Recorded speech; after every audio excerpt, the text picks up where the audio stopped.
जी महाराज जी बोले हैं कि हे ऋषि मुनियों, अब मैं है जो आप सबको है जो निर्धन विधान और ब्राह्मण की कथा सुना रहा हूँ। इससे श्री सत्यनारायण भगवान का सबसे पहले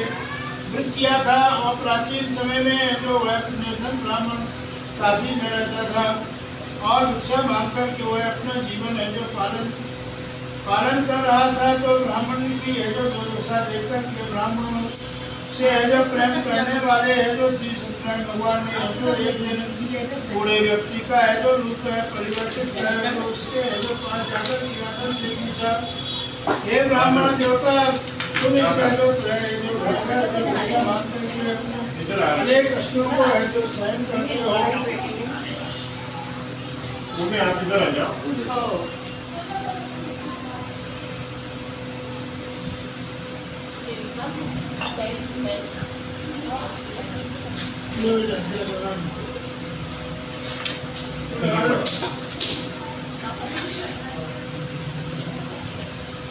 और अपना जीवन है जो यापन कर रहा था। ब्राह्मण की दुर्दशा देखकर के ब्राह्मणों से प्रेम करने वाले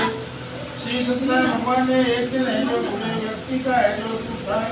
परिवर्तित कर है जो उसके है जो पास जाकर की आदत से पूछा है कि हे ब्राह्मण देवता, तुम ऐसे है जो घर घर भिक्षा मांग करके अनेक कष्टों को सहन करते हुए कैसे जीवन यापन है जो कर रहे हो। तो दरिद्र ब्राह्मण ने कहा है कि हे मित्र है जो आय का है जो कोई साधन न होने के कारण मैं भिक्षा मांग करके अपना जीवन यापन कर रहा हूँ। निर्धन ब्राह्मण की बात सुनकर के बूढ़े व्यक्ति ने कहा है, हे मित्र, श्री सत्यनारायण भगवान का व्रत है जो करने से सभी है जो कष्टों का निवारण हो जाएगा। तो श्री सत्यनारायण भगवान की पूजा है जो आराधना करने से और तुम्हारी सभी मनोकामनाएं पूरी होगी और तुम्हारे घर में है जो धन संपत्ति की वर्षा होगी। ब्राह्मण को व्रत करने की है जो विधि बतला करके सत्यनारायण भगवान अंतर ध्यान हो गए और निर्धन ब्राह्मण ने पूरे व्यक्ति द्वारा है जो बताए हुए व्रत को है जो करने का निश्चय किया और उसे जो रात उसे जो नींद नहीं आई और वह व्रत जो करने के बारे में है जो ही सोचता रहा और रात भर है जो ही सत्यनारायण भगवान का स्मरण करता रहा। प्रातः उठ करके सत्यनारायण भगवान का है जो व्रत करने का और निश्चय करता हुआ निर्धन ब्राह्मण भिक्षा मांगने के लिए निकल पड़ा है। तो उस दिन है जो ब्राह्मण को भिक्षा में बहुत धन मिला है और घर लौट कर के उसने अपने है जो आसपास के है जो लोगों के साथ में ही सत्यनारायण भगवान की है जो पूजा करने का निश्चय किया है। और कुछ कथा सुनाने के बाद में सभी को प्रसाद देकर के स्वयं भी प्रसाद ग्रहण किया। कुछ ही दिनों में ब्राह्मण की है जो निर्धनता दूर हो गई और उसके है जो घर में धन धान की बढ़ता होने लगी। जैसे मुनियों, अब मैं जो आपको लोगों की है जो भी कथा सुनाता हूँ जिन्होंने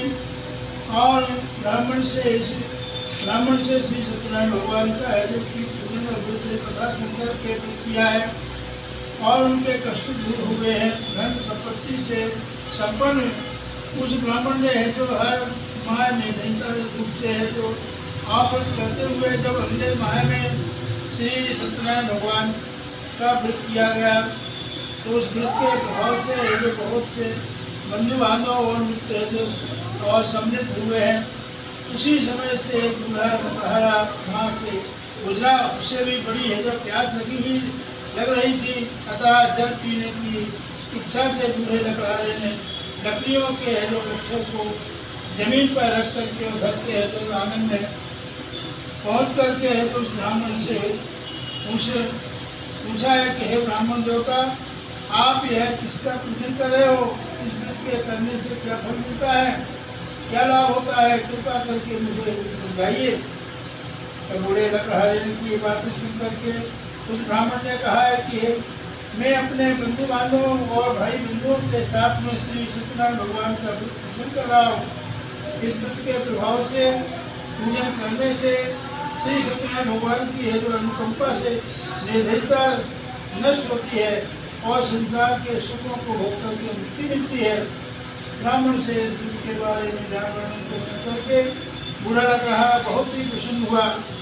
और मन ही मन में सत्यनारायण भगवान का है जो व्रत करने का निश्चय किया और वह जो चलते हुए और लग रहा ने भी मन ही में सोचा है कि आज तो लकड़ियों को बेचने से जो भी धन रुपया जिससे मिलेंगे उससे ही उन धन में से श्री सत्यनारायण भगवान का पूजन करूँगा। ऐसा विचार करने से उस ब्राह्मण ने लकड़हारे को अन्य लकड़ियों के अधिक रुपये जो मिले हैं लकड़हारे ने जो उन मनुष्यों से केले के फल, दूध, दही, घी, शक्कर, तेल इत्यादि सभी सामग्री खरीदी। घर लौट करके लकड़हारे ने और देवों की ये जो प्रिय काशी नगरी में श्री सत्यनारायण भगवान का पूजन किया, व्रत किया। उस व्रत के प्रभाव से परिवार के सब व आसपास के लोग भी सम्मिलित हुए और श्री सत्यनारायण भगवान की पूजा की और व्रत कथा को सुनने के पश्चात ही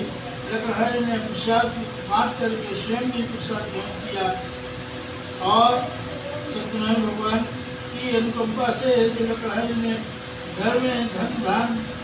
की वर्षा होने लगी और उसके उसी को निर्धनता का है जो दूर हो गई थी। तो श्री सत्यनारायण भगवान की पूजा